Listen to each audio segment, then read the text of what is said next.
ہر عبادت سے برتر عبادت نماز، ساری دولت سے بڑھ کر ہے دولت نماز، ہر عبادت سے برتر عبادت نماز۔ الحمد للہ رب العالمین والصلاة والسلام علی سید المرسلین، اما بعد فاعوذ باللہ من الشیطان الرجیم، بسم اللہ الرحمن الرحیم۔ الصلاة والسلام علیک یا رسول اللہ وعلی آلک واصحابک یا حبیب اللہ، الصلاة والسلام علیک یا نبی اللہ وعلی آلک واصحابک یا نور اللہ۔ حضور نبی اکرم رسول محتشم صلی اللہ تعالی علیہ وآلہ وسلم کا فرمان عالی شان ہے کہ بے شک سید الملائکہ جبرائیل امین علیہ الصلاۃ نے مجھے آ کر بشارت دی، خوشخبری دی کہ اللہ تبارک و تعالی یہ ارشاد فرماتا ہے کہ جو آپ پر درود پڑھتا ہے میں اس پر رحمت بھیجتا ہوں، اور جو آپ پر سلام بھیجتا ہے میں اس پر سلامتی بھیجتا ہوں۔ صلو علی الحبیب صلی اللہ تعالی علی محمد صلی اللہ علیہ وسلم۔ پیارے اسلامی بھائیوں، مدنی چینل کے ناظرین، یہ پروگرام ہے احکام نماز۔ ہم آپ کو اس میں خوش آمدید کہتے ہیں۔ بیان سننے سے پہلے اچھی نیتیں بھی فرما لیجئے کہ فرمان مصطفیٰ صلی اللہ علیہ وسلم ہے، نیت المؤمن خیر من عملہ، مومن کی نیت اس کے عمل سے بہتر ہے۔ مدنی چینل کے ناظرین، نماز اللہ تبارک و تعالی کی طرف سے مسلمانوں پر ایک بہت اہم فرض ہے۔ نماز اگر حقیقی معنوں میں نماز ہو، یعنی جیسے نماز ادا کرنے کا حق ہے ویسے نماز پڑھی جائے، تو یہی نماز نمازی کو ہر طرح کی برائی اور فحاشی سے محفوظ رکھتی ہے، اور نماز پڑھنے والے کو اللہ تبارک و تعالیٰ کی بارگاہ سے نہ صرف دنیاوی بلکہ اخروی انعامات سے بھی نوازا جاتا ہے، اور کثیر فوائد اس شخص کو حاصل ہو جاتے ہیں۔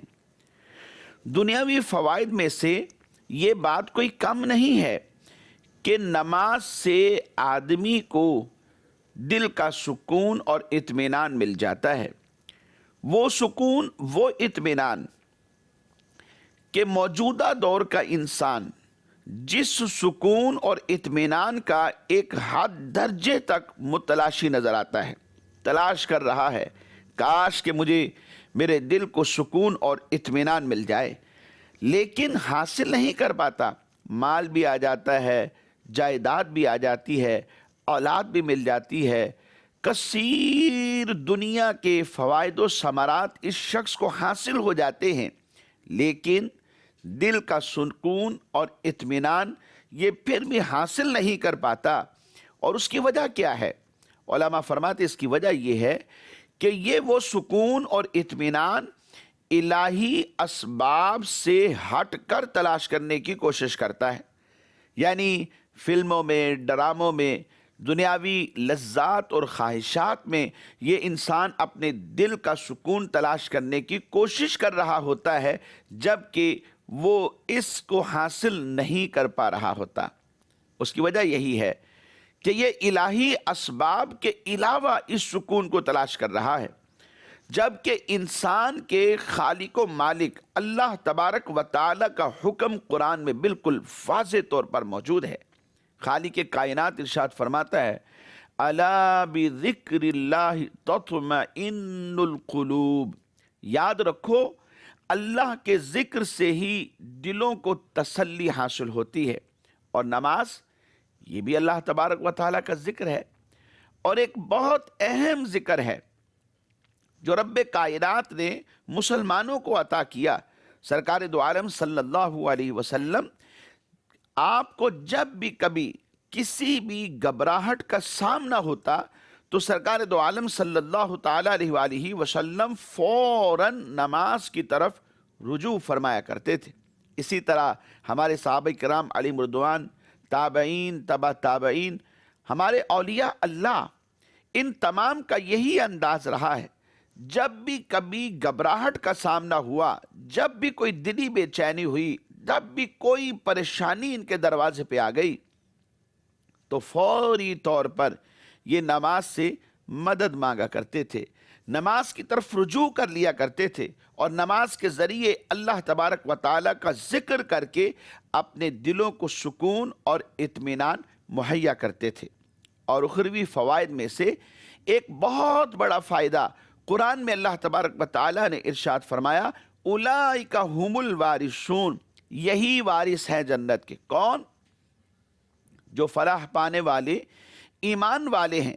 ان کا ذکر قرآن مجید فرقان حمید میں اللہ تبارک و تعالیٰ نے سورۃ المؤمنون کی ابتدائی آیات میں بیان فرمایا، قد افلح المؤمنون الذین هم فی صلاتهم خاشعون، یقیناً ایمان والوں نے فلاح کو حاصل کر لیا جو اپنی نمازوں میں خشوع کرتے ہیں۔ یہ ان کا پہلا وصف ہے۔ جو کامیاب ایمان والے ہیں، جنہوں نے فلاح کو حاصل کر لیا ہے، جنہوں نے سکسیسفل لائف اپنی گزار لی ہے، ان کا پہلا وصف کیا ہوتا ہے؟ فرمایا یہ اپنی نمازوں میں خشوع کرتے ہیں۔ اس کے بعد فلاح پانے والے مومنین کے چند اور مزید اوصاف کو بیان کرنے کے بعد رب کائنات نے ارشاد فرمایا، والذین هم علی صلواتہم یحافظون، جو اپنی نمازوں کی نگہبانی کرتے ہیں۔ ان اوصاف میں پہلا وصف اس کا تعلق بھی نماز کے ساتھ، اور جو آخری وصف بیان کیا اس کا تعلق بھی نماز کے ساتھ ہی ہے۔ اب ان کی جزا کیا ہے؟ فرمایا اولئک ھم الوارثون، کہ یہی لوگ ہیں کہ جو جنت کے وارث ہیں۔ مدنی چینل کے ناظرین، لیکن یہ سارے فوائد، خواہ وہ دنیاوی ہوں یا وہ آخرت کے ساتھ تعلق رکھتے ہوں، یہ اسی وقت حاصل ہوں گے جب نماز کو اس کی شرائط اور ارکان کے ساتھ ادا کیا جائے۔ صحت اور کمال نمازوں کی شرطوں میں ظاہری اور باطنی دونوں ہی طرح کی شرائط موجود ہیں، اور دونوں کا لحاظ کیے بغیر نماز فائدہ نہیں دیتی۔ جی ہاں، یہ بات ذہن میں رکھیے، اگر ان دونوں کا لحاظ نہیں رکھیں گے تو پھر نماز فائدہ نہیں دے گی۔ اور ان میں سے بعض تو وہ ہیں جن کے بغیر نماز سرے سے قبول ہی نہیں ہوتی، ادا ہی نہیں ہوتی۔ اور وہ کون سی ہیں؟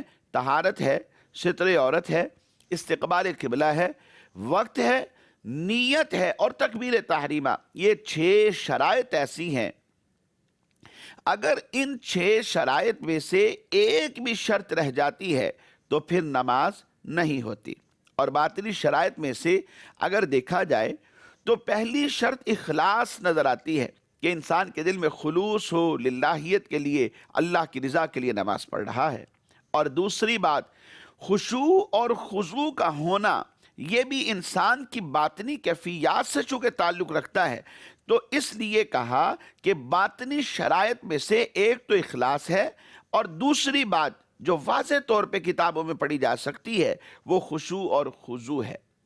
یہ دراصل نماز کی بارگاہ الہیت میں قبولیت کی اہم ترین شرائط ہیں جو آپ کو ہم نے بیان کی ہیں۔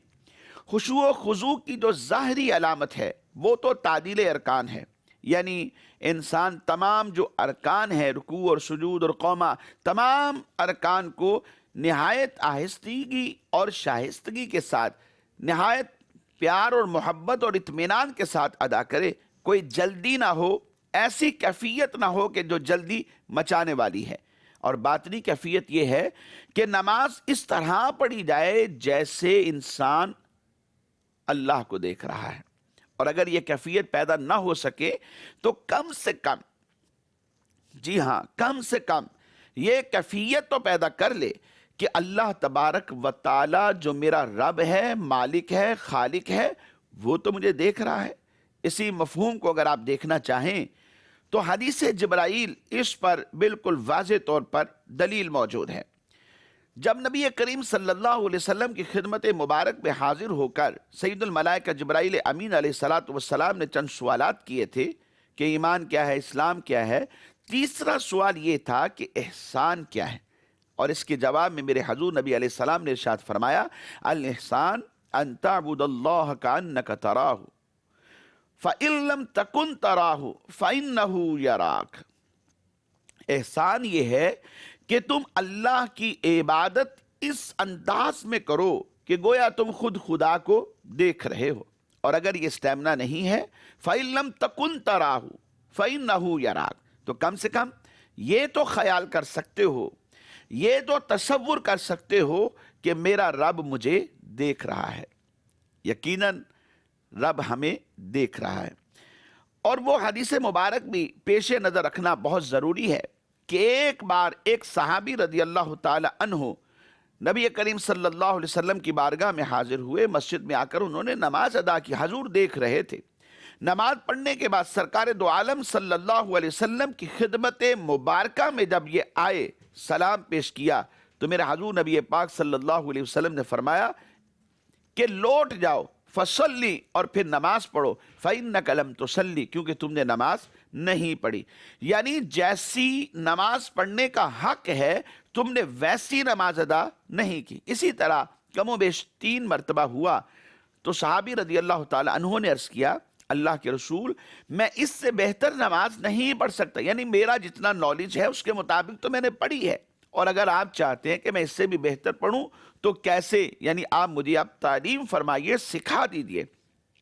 تو سرکار دو عالم صلی اللہ علیہ وسلم نے انہیں صحیح طریقہ جو نماز ادا کرنے کا تھا وہ ارشاد فرمایا، جس میں آپ نے خاص بات یہ بتلائی کہ قیام، رکوع، قومہ اور جلسہ بین سجدتین اور جلسہ استراحت، سب کے سب خوب اطمینان کے ساتھ اور تسلی کے ساتھ ادا کرو۔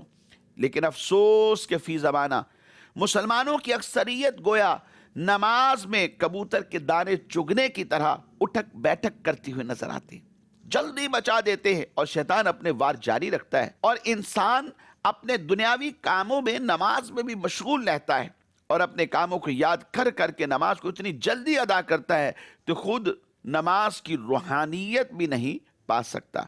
نبی پاک صلی اللہ علیہ وسلم کی حدیث مبارک سے ہمیں سبق حاصل کرنا چاہیے۔ ضروری امر ہے کہ ہم ان تمام چیزوں کو سیکھ لیں کہ جن کا سیکھنا خشوع اور خضوع کے ساتھ نماز پڑھنے کے لیے ضروری ہوتا ہے۔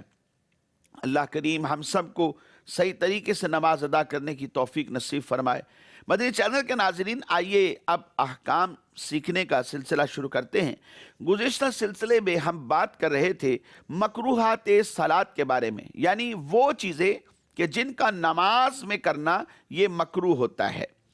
آئیے آج کے سلسلے میں چند ایک نماز کے مکروہات کے بارے میں گفتگو کرتے ہیں۔ مدنی چینل کے ناظرین، پاکستان کے مختلف علاقوں میں سردی کا موسم ہے، اور دیکھنے میں آتا ہے کہ بہت سارے مسلمان نماز کے دوران بھی چادریں اوڑھ لیتے ہیں، کوئی نہ کوئی شال، کوئی رومال اپنے اوپر اوڑھا ہوا ہوتا ہے۔ اب اگر کوئی شخص نماز پڑھتے ہوئے چادر کو اس انداز میں لے کہ اپنے کندھوں پر تو ڈال لے، لیکن اس کے دونوں جو پلو ہیں وہ لٹک رہے ہوں، یا شال کو اس انداز میں اپنے اوپر لیا کہ ایک ہی کندھے پر شال کو لیا ہے، ایک پلو آگے کی طرف لٹک رہا ہے اور دوسرا پیچھے کی طرف لٹک رہا ہے، تو اس طرح نماز پڑھنا کیسا ہے؟ اور بسا اوقات ایسے لوگ نظر آتے ہیں جو مالدار ہوتے ہیں یا مشائخ ہوتے ہیں، تو وہ اپنی چادروں کو خارج نماز میں بھی اس طرح لے لیتے ہیں۔ تو کیا خارج نماز اور نماز کے اندر ان دونوں باتوں میں کوئی فرق ہے؟ کراہت آئے گی یا نہیں آئے گی؟ اس حوالے سے فقہ کرام یہ فرماتے ہیں کہ گلے میں چادر، شال یا رومال وغیرہ اس طرح ڈال لینا کہ بال نہ دینا، اور دونوں ہی پلو اس کے آگے کی طرف لٹک رہے ہوں، یعنی کندھوں پر چادر کو ڈال لیا اور آگے دونوں پلو اس کے لٹک رہے ہیں، یا ایک آگے کی جانب لٹک رہا ہے اور دوسرا پیچھے کی جانب لٹک رہا ہے۔ اس طرح نماز پڑھنا یہ مکروہ تحریمی ناجائز ہے۔ فقہا کی اصطلاح میں اسے صدل کہا جاتا ہے۔ اس طرح چادر کو لٹکانے کو صدل کہا جاتا ہے۔ یہ مکروہ تحریمی ہے، اگر نماز میں کیا جائے یہ ناجائز کام ہے۔ اس طرح پڑھی گئی نماز کو توبہ کے ساتھ لٹانا یہ واجب ہو جاتا ہے۔ نماز میں صدل کرنا یہ مکروہ ہونے کے بارے میں سیدنا ابو ہریرہ رضی اللہ تعالیٰ عنہ سے روایت ہے، سرکار دو عالم صلی اللہ علیہ وسلم کیا فرماتے ہیں؟ کہتے ہیں ان النبی صلی اللہ علیہ وسلم نہا عن الصدل فی الصلاۃ، نماز میں سرکار دو عالم صلی اللہ علیہ وسلم نے صدل کرنے سے منع فرما دیا ہے۔ ہاں اگر چادر کا گلے میں بل دے دیا جائے، یعنی چادر یوں ڈال کر اس طرح بل دے کر یوں دوسری طرف لے آئیں، اگرچہ اس کیفیت میں بھی دونوں پلو آگے آ گئے ہیں لیکن گردن میں بل دے کر دوسرا پلو آگے لایا گیا ہے، تو اس طرح نماز پڑھنا یہ صدل میں نہیں آئے گا۔ تو اب اگرچہ دونوں پلو لٹک بھی رہے ہیں لیکن پھر بھی نماز میں یہ کیفیت ممنوع نہیں ہے۔ اس طرح پڑھنے سے نماز میں کوئی حرج لازم نہیں آتا۔ صدر الشریعہ رحمۃ اللہ تعالیٰ علیہ اس مسئلے کے حوالے سے ارشاد فرماتے ہیں کہ کپڑا لٹکانا مثلاً سر یا مونڈے پر اس طرح ڈالنا کہ دونوں کنارے لٹکتے ہوں، یہ سب مکروہ تحریمی، یعنی سر پہ ڈال کر یوں لٹکا لینا یہ بھی مکروہ تحریمی، کندھوں پر ڈال کر یوں لٹکا دینا یہ بھی مکروہ تحریمی ناجائز ہے۔ یوں ہی ایک دوسرے مقام پر آپ نے لکھا رومال یا شال یا رضائی یا چادر کے دونوں کنارے دونوں مونڈوں سے لٹکتے ہوں، یہ ممنوع اور مکروہ تحریمی ہے، اور ایک کنارہ دوسرے مونڈے پر ڈال دیا اور دوسرا لٹک رہا ہے تو حرج نہیں ہے، اور اگر ایک ہی مونڈے پر اس طرح ڈالا کہ ایک کنارہ پیٹھ کے پیچھے لٹک رہا ہے اور دوسرا پیٹ پر، یعنی اس طرح یوں لٹکا دینا، جیسے عموماً اس زمانہ میں آپ فرماتے کہ مونڈوں پر رومال رکھنے کا طریقہ یہ رائج ہے، تو یہ بھی مکروہ ہے۔ صدر کی حالت میں جو نماز پڑھی جاتی ہے یہ مکروہ تحریمی اور واجب الاعادہ ہے۔ اس کے حوالے سے ایک دلیل، ایک جزیہ میری نظر سے گزرا۔ شیخ الاسلام حضرت امام احمد رضا علیہ رحمت الرحمن آپ فرماتے ہیں کہ اصل یہ ہے کہ صدل یعنی پہننے کے کپڑے کو بے پہنے لٹکانا یہ مکروہ تحریمی ہے، اور اس سے نماز واجب الاعادہ ہوتی ہے، یعنی یہ ایسا کام ہے کہ نماز تو پڑھ لی ہے لیکن اس نماز کا اعادہ کرنا یہ لازم ہو جاتا ہے۔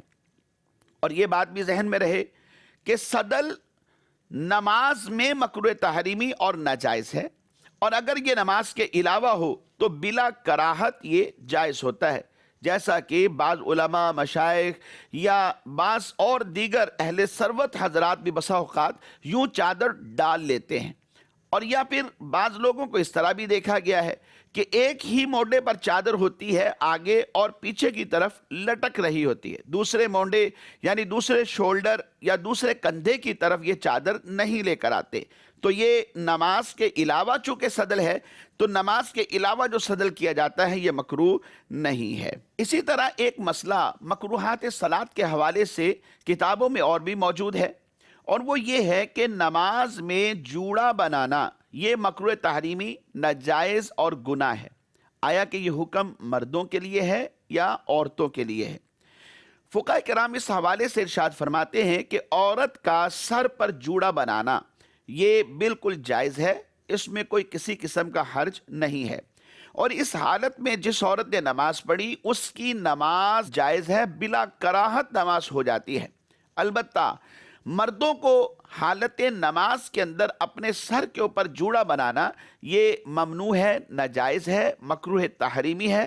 نبی کریم صلی اللہ تعالی علیہ وآلہ وسلم نے حدیث مبارک میں سے منع فرمایا۔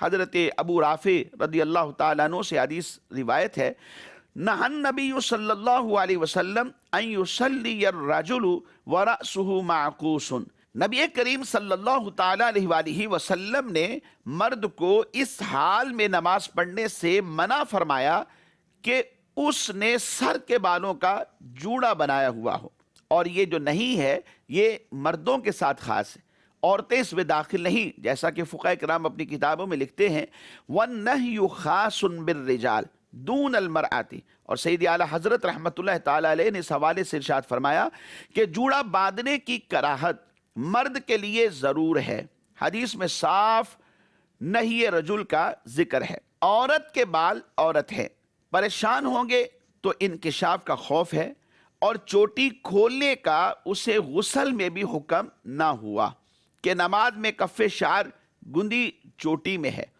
جب اس میں حرج نہیں جوڑے میں کیا حرج؟ مرد کے لیے ممانت میں حکمت یہ ہے کہ سجدے میں وہ بھی زمین پر گرے اور اس کے ساتھ سجدہ کرے، یعنی بندے کے جو بال ہیں وہ بھی زمین کی طرف آئیں، جیسے یہ خود سجدہ کر رہا ہے تو اس کے بال بھی سجدے میں جھک جائیں۔ اور فرماتے کہ اور عورت ہرگز اس کی معمور نہیں، اور فرمایا کہ یہ جو نہیں ہے یہ مردوں کے ساتھ خاص ہے، عورتیں اس میں داخل نہیں ہیں۔ مدنی چینل کے ناظرین، یہاں ایک مسئلہ اور بھی میں ذکر کرتا ہوں۔ بعض لوگ اس طرح کی ایک روایت بیان کرتے ہیں کہ قرب قیامت عورتوں کے سر بختی اونٹنیوں کے کوہانوں کی طرح ایک طرف جھکے ہوئے ہوں گے۔ یہ بات بھی حدیث مبارک میں ہے اور صحیح حدیث سے ثابت ہے۔ صحیح مسلم شریف میں امام مسلم بن حجاج القشیری رحمۃ اللہ تعالی علیہ نے بیان فرمایا، اس روایت کو لے کے بعض نے یہ استدلال کیا کہ عورت کا اپنے سر کے اوپر جوڑا باندھنا یہ بالکل حرام ہے، جبکہ ایسا ہرگز نہیں۔ علماء فرماتے اس حوالے سے کہ عورتوں کا جوڑا بنانا یہ بالکل جائز ہے، اور رہی بات اس حدیث مبارک کی تو یہ روایت بھی درست ہے، اس میں کسی بھی قسم کا کوئی ابہام نہیں کہ یہ روایت درست نہیں ہے، یہ روایت یقیناً درست ہے، صحیح کتابوں کے اندر موجود ہے۔ اب اس روایت سے مراد کیا ہے؟ شارحین حدیث نے مختلف اقوال ذکر کیے اور جواب ارشاد فرمایا، اور فرمایا کہ اس جملے سے مراد وہ جوڑا ہے جو سر پر بالوں کے اوپر کوئی کپڑا لپیٹ کر اتنا بلند کر لیا جائے کہ وہ مردوں کے امامے کے مشابہ ہو جائے، یعنی اب گویا کہ مردوں سے مشابہت پائی جا رہی، اس وجہ سے یہ ناجائز ہوگا۔ اور دوسرا قول یہ ہے کہ یہ اس وجہ سے ممنوع ہے کہ بیجا اسراف کر کے بالوں پر کپڑا لپیٹ لیا جاتا ہے، یعنی یہ اسراف کی وجہ سے منع، اور اوپر والا جو قول تھا اس میں مردوں سے مشابہت کی وجہ سے ممانت، یا تھوڑے بالوں کا کپڑے کے ساتھ یوں جوڑا بنانا کہ لوگوں کو دھوکہ ہو کہ یہ مکمل جوڑا بالوں کا ہی ہے، یعنی گویا یہاں پر دھوکہ دیا جا رہا ہے، اور دھوکہ یہ بھی ممنوع ہے۔ یا پھر بطور تکبر جوڑا باندھا جائے، اور یہ سب کام ممنوع اس وجہ سے ہیں کہ پہلی صورت میں مردوں سے مشابہت، دوسری صورت میں اسراف ہے، اور تیسری صورت میں لوگوں کو دھوکہ ہے، اور چوتھی صورت میں تکبر ہے، اور یہ چاروں ہی چیزیں حرام ہیں۔ اور یہ جو وضاحت میں نے آپ کو بیان کی ہے یہ شیخ محقق عبدالحق محدث دہلوی رحمۃ اللہ تعالی علیہ نے اپنی کتاب شرح مشکات میں ذکر فرمائی، اور اسی طرح علامہ مناوی رحمۃ اللہ تعالی علیہ نے فیض القدیر شرح جامع صغیر میں بھی ذکر فرمائی۔ مدنی چینل کے ناظرین، آئیے آج کے سلسلے میں ریکارڈڈ سوال شامل کرتے ہیں۔ میں محمد شہزاد اتاری، مفتی صاحب کی بارگاہ میں میرا یہ سوال ہے کہ اگر صرف مقتدی سے نماز میں امام کے پیچھے بھول کر واجب چھوٹ جائے تو کیا حکم ہے؟ مقتدی جب تک امام کے پیچھے ہے، اگر بھول کر کوئی واجب ترک ہو جائے تو اس کے اوپر سجدہ سہو واجب نہیں ہوتا، کیونکہ یہ مقتدی امام کی اقتداء میں ہے۔ اگر بھولے سے اس سے کوئی ایسا واجب ترک ہوا ہے تو اس کے اوپر سجدہ سہو واجب نہیں ہوگا۔ جی، دوسرا سوال شامل کریں۔ نوید عرض کر رہا ہوں، مفتی صاحب سے سوال ہے کہ عورتوں کو فرض نمازیں کس وقت پڑھنا چاہیے؟ جواب ارشاد فرما دیں۔ جب نماز کا وقت ہو جائے تو نماز ادا کرنی ہے، مردوں کے لیے بھی حکم یہی ہے اور عورت کے لیے بھی حکم یہی ہے، کیونکہ نماز کی شرائط میں سے ایک شرط وقت بھی ہے۔ جب نماز کا وقت آ جائے تو نماز پڑھنی ہے، فجر کا وقت آ گیا تو فجر کی نماز، ظہر تو ظہر کی نماز، عصر کا وقت آیا تو عصر کی نماز، اسی طرح دیگر نمازیں ہیں۔ یہاں غالباً سائل یہ پوچھنا چاہتا ہے کہ مردوں کی ابھی جماعت مسجد میں نہیں ہوئی تو عورتیں نماز اس سے پہلے پڑھ لیں یا بعد میں پڑھیں؟ فقہ کرام اس حوالے سے ارشاد فرماتے ہیں کہ عورتوں کے لیے افضل یہ ہے کہ فجر کا وقت شروع ہوتے ہی اندھیرے میں نماز پڑھ لیں. یعنی اگرچہ کہ ابھی مساجد کے اندر مردوں کی جماعت نہیں ہوئی، تب بھی اپنے گھر کے اندر اندھیرے میں ہی نماز پڑھ لیجئے. اور دیگر جو نمازیں ہیں فجر کے علاوہ، ظہر ہے، عصر ہے، مغرب ہے، عشاء ہے، یہ جو چاروں نمازیں ہیں اس میں عورتوں کے لیے بہتر یہ ہے کہ وہ مسجد کے اندر مردوں کی جماعت کے ختم ہونے کا انتظار کریں. جب جماعت ہو چکے تو پھر اس کے بعد یہ اپنی نمازیں ادا کر لیں. عام طور پہ نماز کا وقت جو مسجد میں دیا جاتا ہے وہ طے شدہ ہوتا ہے.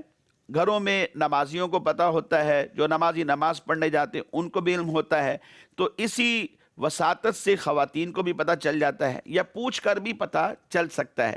تو ان اوقات کا خیال رکھ لیا جائے. اگر افضل پر عمل کریں گے تب بھی ٹھیک ہے، لیکن اگر یہی عورتیں مردوں کی جماعت ہونے سے پہلے فجر کے علاوہ دیگر 4 نمازوں میں بھی اپنی نماز ادا کر لیتی ہیں تو نماز پھر بھی ہو جاتی ہے. لیکن افضل یہ ہے کہ فجر کے علاوہ دیگر 4 نمازوں میں جب مسجد میں جماعت مستحبہ کے ساتھ مردوں کی جماعت ہو جائے، نماز ادا کر لی جائے، تو پھر اس کے بعد یہ گھروں میں نماز ادا کریں. مدنی چینل کے ناظرین، ہمارے آج کے سلسلے کا وقت اختتام کو پہنچا. اجازت دیجیے. اللہ تبارک و تعالیٰ کی بارگاہ میں دعا گو ہیں خالق کائنات ہم سب کو عمل کی توفیق بھی نصیب فرمائے. آمین بجاہ النبی الامین صلی اللہ علیہ وسلم. ہر عبادت سے برتر عبادت نماز، ساری دولت سے بڑھ کر ہے دولت نماز. ہر عبادت سے برتر عبادت نماز.